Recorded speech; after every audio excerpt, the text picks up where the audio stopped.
So here, okay, so my name is Leo Hira. Aloha. I'd like to have Vic introduce himself as well to tell us and inform us, where are we? Well, ladies and gentlemen, my name is Victor Peters. We're in Isan, and that's a part of northeast part of Thailand that they speak language called Isan, which is similar to Laotian dialect. So this is country people, mainly rice fields and water buffalo, and plenty of fish you can see in the background. It's called Patai, Prathai. Okay, we're continuing down that line. What are you doing here? Well, I'm a resident of Hawaii. I still pay my taxes there for about 40 years or so. And I moved here. I have Thai family here, and I still have family in Hawaii. So I have 12, 10, and 5-year-olds, and beautiful Thai family. All right, and tell us a little bit about yourself. I'll say that I was very involved in the old man soccer in Hawaii. Started some league pro old guys, and then we had traveling teams.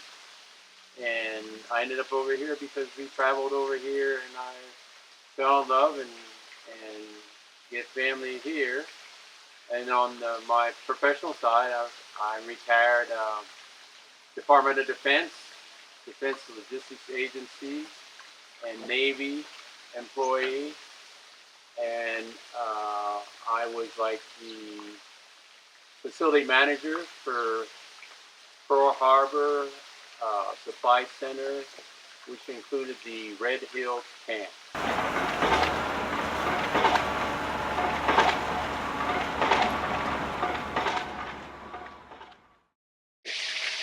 So, welcome back to our interview here. I'm here with Victor Peters. We're really gone native.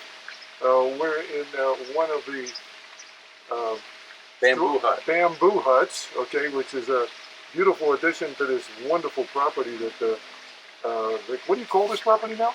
Vika World, Okay. V-I-C-A, World. And then tell us why it became and how it became Vika World. Vika World. On one of our football trips, the old-timers football trips, we were in Czechoslovakia watching the German goalie, Kahn. And Kahn looked like my brother, so they started calling me Vika Kahn. So I kept the Vika part and added Vika World. Strange place indeed. Strange. Well, let's turn our attention. There is a heck of a lot of controversy over Red Hill, and I wondered whether we could start and you can give our audience a bit of just an encapsulated story. What is Red Hill? Well, Red Hill was built during the early 1940s.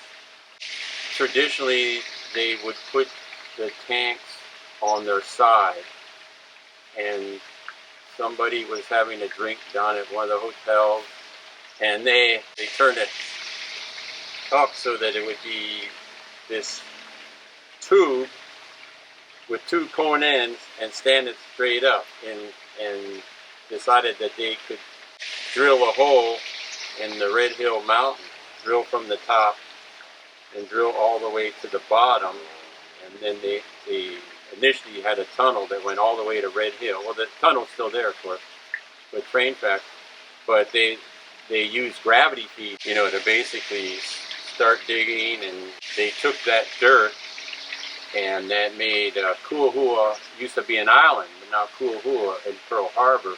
The dirt from Red Hill is what filled in there. I had no idea. No idea. Yeah, and that's why it's Kuahua Island, but it isn't because of the dirt now that connects it to the main land there in Pearl Harbor. So those tanks were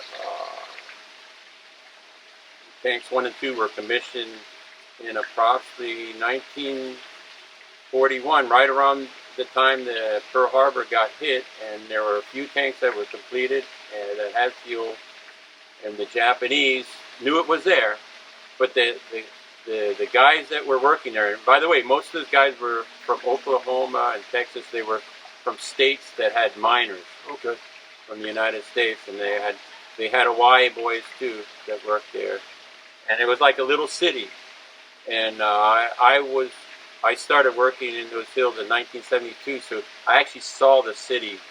The city was still there at that time. Oh, wow. The little town, the little area that they lived in, but at that time it was all, as we know, we got the termites. Everything was termite eaten, falling apart at that time. Gone by But, yeah. Okay. But the Japanese, their plan was to take the fuel from those tanks.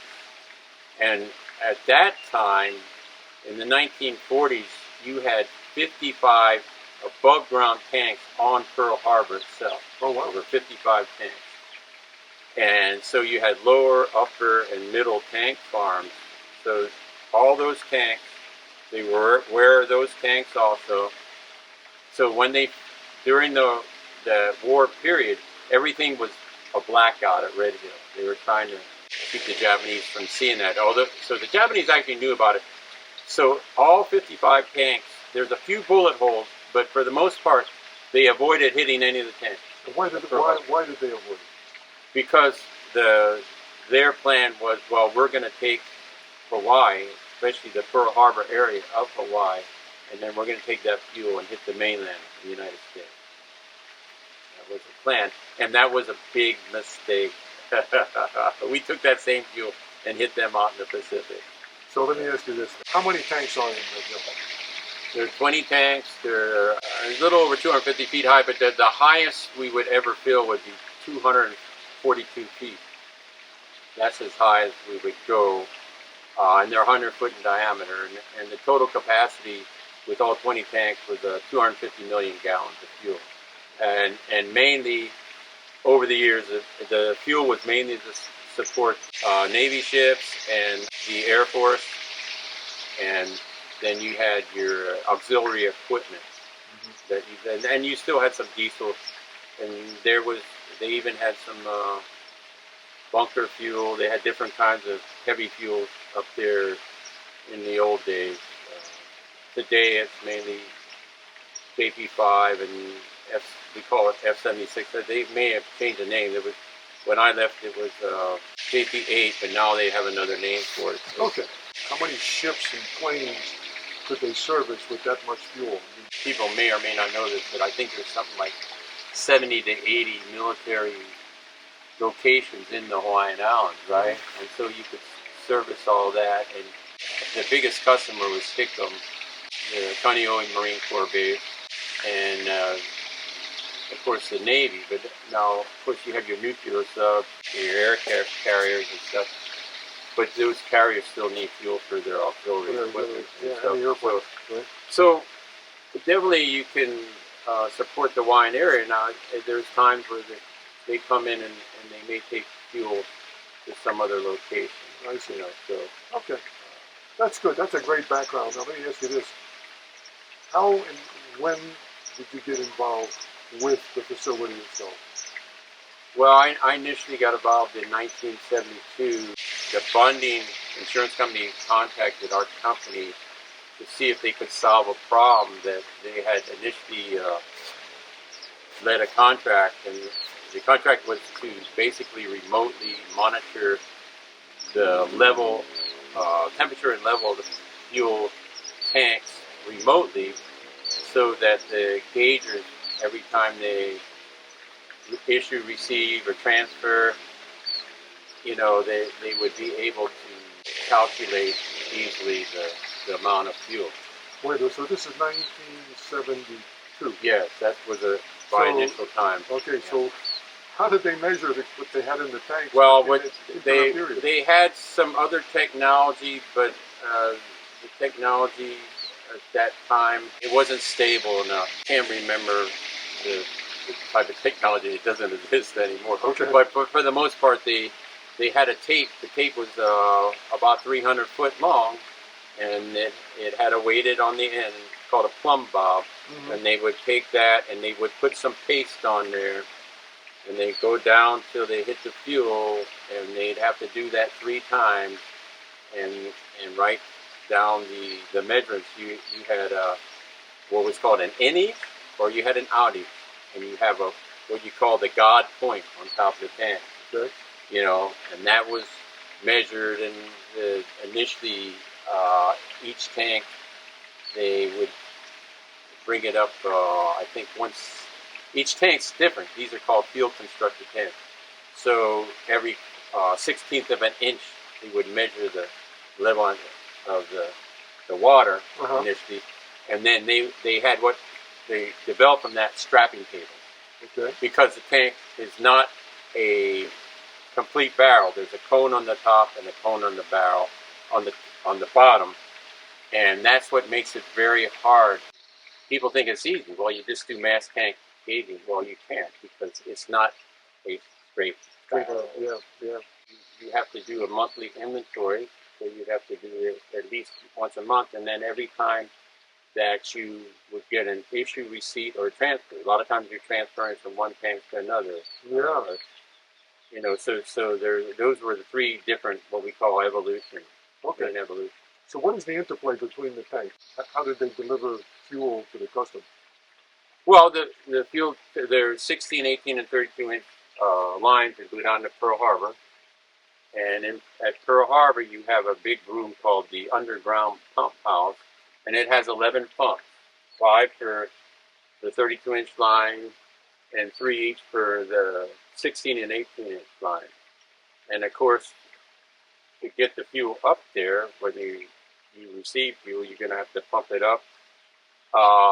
Depending upon the situation, a lot of it was by gravity feed. Gravity feed. You know, when you're issuing, because the tanks, of course, the elevation of the tanks were high enough to do a lot of gravity feeding. Now, when they got down to the lower levels, they may not have enough pressure, So depending upon, yes, or they may go to another tank and then.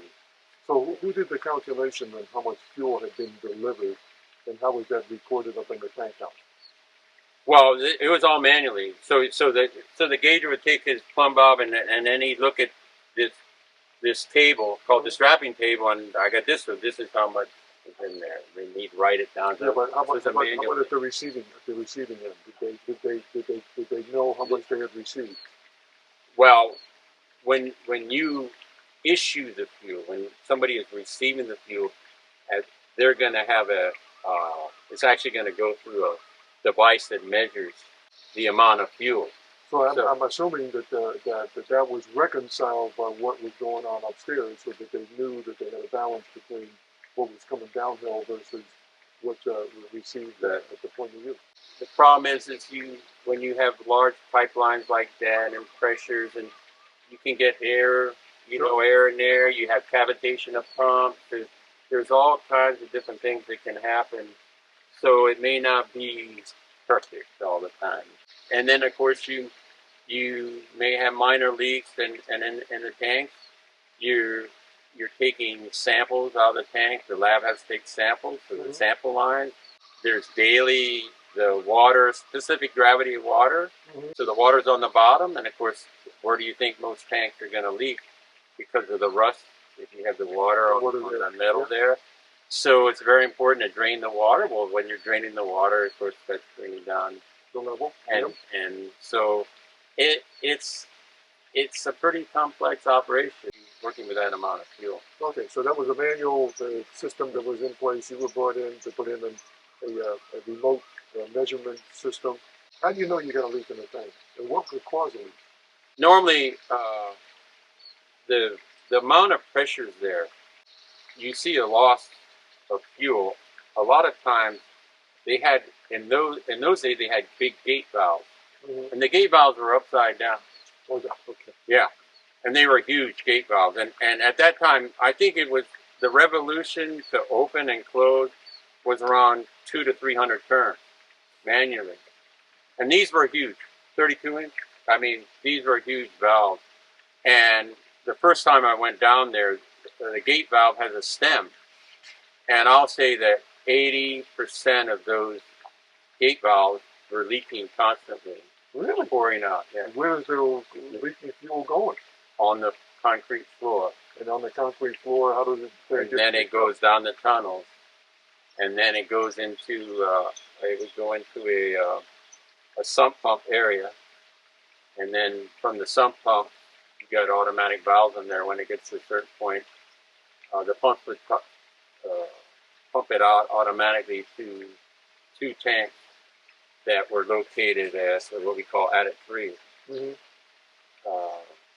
And at adit 3, that was a super funded area because they had an open pit at the time. Okay. I was there. Yeah, it was an open pit. Wow. When did that go and that was during the around, I'm going to guess around the late 80s, 1990s. So the point I was trying to make about the valve is because the pressure's there, and you have what you call the skin valve, and then you had two valves right by the tank. In most cases, you would find that it was actually leaking through the valve. Okay. Yeah. Now, in the early 80s, I was still contractor, and I installed the first automatic fuel handling system / pollution control system. That's what the name of it. That's the name of it. What was it called, pollution? Because we're able to remotely monitor and control. It was all real-time data. Mm-hmm. The technology at the time, we developed a lot of technology. We had to develop our own operating system. Yeah. In order to do this, what it entailed was you had 3 different locations that can control and monitor. Okay. You had a gauger station, which is in the lower level tunnels in Red Hill. Mm-hmm. And then you have an underground pump house where that was 24/7 at both these places. You always had somebody there. They could do monitoring because the guys at Red Hill, especially at night, they do their round. They physically are supposed to go through and inspect. Yep. Pearl City was tied into this. We tied Pearl City into it because Pearl City actually had at that time when I was there, we would pump fuel to Pearl City directly from Red Hill. Oh, no kidding. Yeah. Really? Yeah. And what they did for? Well, Pearl City pumped it over to Barbers Point. Oh, wow. Okay. Yeah. Okay. Yeah. Barbers Point was main customer at the time. And so that was by truck or van or what? No, we had pipelines all the way to Barbers Point. And they went through, there were 2, I think they were 6 or 8 inch pipelines underneath Pearl Harbor. And that was part of the issues at the time was you had to get Navy personnel to dive and look, to see if you had leakage. Well, and okay, so these were installed in the 40s and 50s, 60s time frame. I don't know the exact time of all that, but Pearl City stored JP4, which is the most volatile fuel there is. We put it out there, and we did have in 1985, I think it was. We were on CNN because you had a tank blow up at Pearl City. It was on the main news on CNN. October, they hired me that week as a civil servant. It blew up. Yeah, because what's happening is they have a cone-shaped cover. You don't want air on top of the JP4. So you have this cone-shaped cover, and it has compartments, and it had hookahs, which are holes. And so when it rained really hard, those hookahs got filled up, and it turned the whole thing up, and it exposed it to air. And then the fire department came in, and they're supposed to use AFFF at the time, the foam to basically keep it from getting oxygen, and they didn't have the right fitting. They're supposed to have brass fitting, though. Don't spark, right? They set it off. That's a subject for I got a lot of history. Yeah, you sure do. Gosh almighty, you're scaring the hell out of me.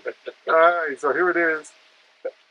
We had a leak. Okay, no question about it. We know that there's a lot to do. I think they're actually closing Red Hill down at this point in time.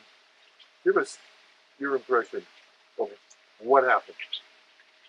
Well, I submitted a project in 1989, an R&D project for leak detection system.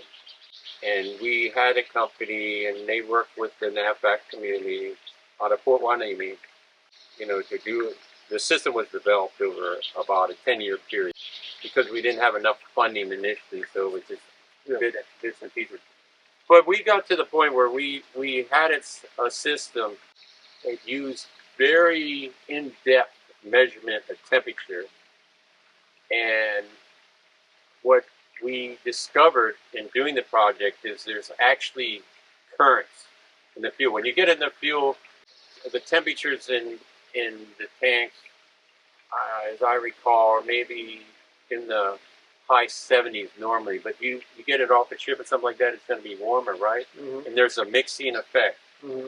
based on specific gravity and temperature. Mm-hmm. And we actually were able to see that it has its own little current stuff like that in these tanks themselves. Yeah. And it takes a while for that to settle. So temperature was a very important part of this. Mm-hmm. And so we had a system based on level temperature and pressure. And what we would do is they would sort of suspect a leak. And what we would do is basically, okay, you got to get the valve closed completely. Now, by that time, we had what's called a double block and bleed valve. Mm-hmm.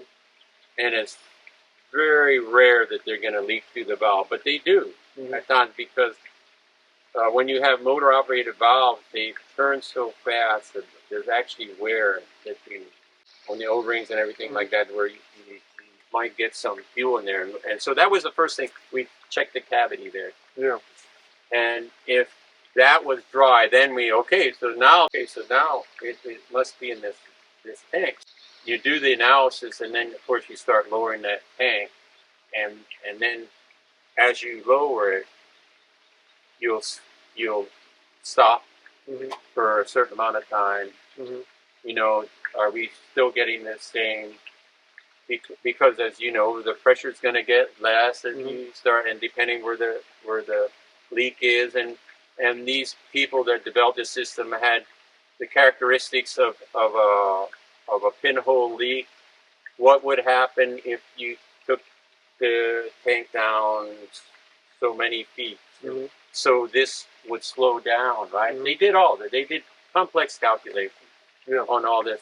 And we were using that. The field directors used this system during the 90s, and up to 2004, they stopped the funding of it.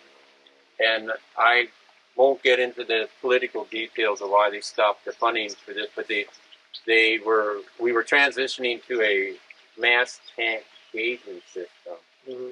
They felt that even though mass tank gauging system was not a leak detection system, they felt that it should be good enough, if the operators know how to interpret the data to detect the leak. So briefly tell us what that does. Well, it's a 3,000-pound tube, and the tube goes down. It's hung from the top of the tank. It's actually hung from the top of the tank, and then on the bottom there's a little switch, and then they get down that switch, and then they stop. So this is hanging from the tank gallery, 3,000 pounds, and this is a steel pipe, and every 11 feet that pipe has sensors. Temperature and pressure sensors. Now, what we did, we analyzed this, and the problem with this thing is it would show leaks. Well, that was like we don't know if it's a leak. It was like they have a name for it. Was an unsolicited fuel movement, right? That was a name. We don't want to say leak, right? And what would happen is we would see that between the 11 foot, when you're like about 5.5 feet, it was less accurate. Okay. They really needed to have more sensors. But it was with the right people that can interpret the data, you should be able to detect something relatively minor, especially something major. Now, what I need to, I'm going to go into the 2014 Major League right now, and I just want people to realize that you had, what, was it 70 years of data and protocols that have been refined. 70 years of that, and I was part of that group, and I wrote those job plans, very detailed job plans of once the tank is empty, they clean the tanks every, I don't know, 10 years or 20 years. That's what's supposed to happen. Yeah. And then they go through and detect for leaks. They have a process for doing that. It's very complicated. But when they start filling, there's a process. And those protocols were not followed in 2014. And the management just didn't, I don't think they really realized how important it was to follow these protocols. And the MTG system, the software that's used, is basically what you're looking at is filtered software. So the story is that there was 27,000 gallons approximately leaked in 2013-14 from these tanks, and it took them over 30 days to discover they had this leak. Well, the database is collecting data unfiltered 24/7, right? Okay. So we had this file with people who were the engineering project managers for this system. We had them come in and take that raw data, and that raw data said it was closer to 40,000. Now, some people wanted to spin that data and say that was worst case, whatever. It's the raw database, It's probably about as accurate as you're going to get. How did they detect it? Well, I was there, and I saw it pouring out of the wall. You saw it pouring out of the wall? Yes. One of the tanks? Yeah, tank 5. Okay. I actually saw it. They had a bucket right there for the lab, and when I say pouring, it was like a stream of water about the size of your small finger, I'll say. Okay.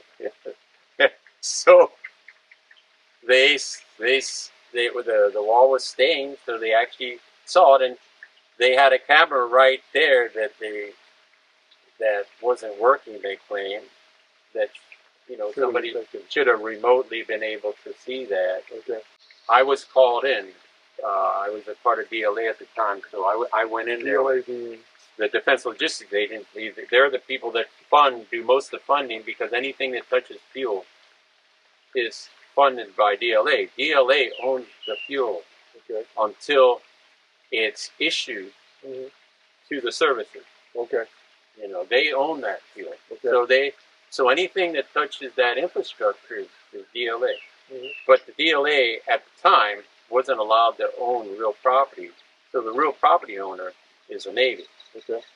See, and this is where, when you get into funding, and the Navy wants to teach that, because when you go and before Congress and you see, okay, you get the Navy, Army, you're going to split up this budget, right? It's based on the overall value of the real property. Okay. Worldwide. Oh, I got you. You got me? Yeah. Yeah. So a $1 billion facility, that's good for us, for our overall funding. Yeah. So let's move to the next step, and that is the cleanup. This is the difficult part of it, because you're in a volcanic mountain, and did that fuel go down a tube somewhere and sitting there today? In 2005 and 6, we had a project. I was involved in the project, and they did core drilling, 3 cores under each tank, and they put several wells in, because the aquifer is underneath there, right? Yeah. They put several wells in. The cores showed the type of soil conditions, and they basically come up with a computer model that, based on the soil conditions and the distance from the aquifer, if you had a certain amount of fuel that was leaked out of a tank, how long would it take to reach the aquifer? Okay. Yeah. So I had access to that software. I used that software a lot. I actually had some of this stuff memorized. I used it that much. Just playing with it. I'm ready for if this ever happens. And when this happened in 2014, they didn't even recognize that they had this software. So then the soil can naturally mitigate a certain amount of fuel, right? Meaning, when I say mitigate, it's basically like a sponge. You could take the sponge and It'll hold that amount. hold so much, right? But at a certain point, it's going to exceed what the sponge can hold. Well, that's comparable to the ground. So for tank 5, I know that it was in around the 15 to 20,000 gallon range that you would exceed that level, and it may or may not. The thing about this isn't a good, I should say, reliable science, because you can't put the hole all the way down to the water level, because then that gives the fuel a path to the water. Right. So you're avoiding that. So what I had them do is I had them take those cords that go in the tank, and I had them put sensors in there. And we had a contractor in 2006 or 7 do an analysis of this whole program, and they made recommendations of, the leak detection system that we had, that they needed to basically combine these different technologies, to help, you sort of get a picture of the, if there's a fuel leak, and then the possibilities could that have gotten to the water table. So what do you think we stand now with regards to Well, that? Here's my opinion, and some of these cores that they drilled will show that it's been over 80 years now, you've had different leaks, especially in the old days. You didn't have any environmental concerns at that time, right? So you had bunker fuels, you had different kind of fuels in there that could be sitting in the ground to this day. And let's say some of these lighter fuels get in there and sort of break that down, and with rain or whatever, it's impossible to really clean. You're in a volcanic mountain. I mean, so the recommendation from the contract in 2000 is that you go ahead and put the pump station with the proper filters, which costs an arm and a leg. That's what the recommendation was then, and I know they've considered that, but of course it's big money. This is for the water coming from the aquifer. Yeah. Right. Yeah. Right. Yeah. Yeah. Well, we lived in Pennsylvania off the Delaware River, and they had a leak back in the 30s, Exxon or whatever they had, and we lived there through 2004. So from the 30s to 2004, Exxon did have pumps running up there and did test the water. All right, so they still had responsibility for that leak. That's how long. It wasn't of the scope, the nature of what may happen. So I know what you're talking about. That. Well, okay, all right. Enough said on that. Thank you very much for that insight. So, tell us about life in Thailand. The good, the bad, and the ugly. Okay, come on. Let's hear it. I need a beer, Leo, to continue this. I'm happy to take a break. We can do that. Yeah, let's take a break. Okay. All right. I got to put a different hat on. Okay.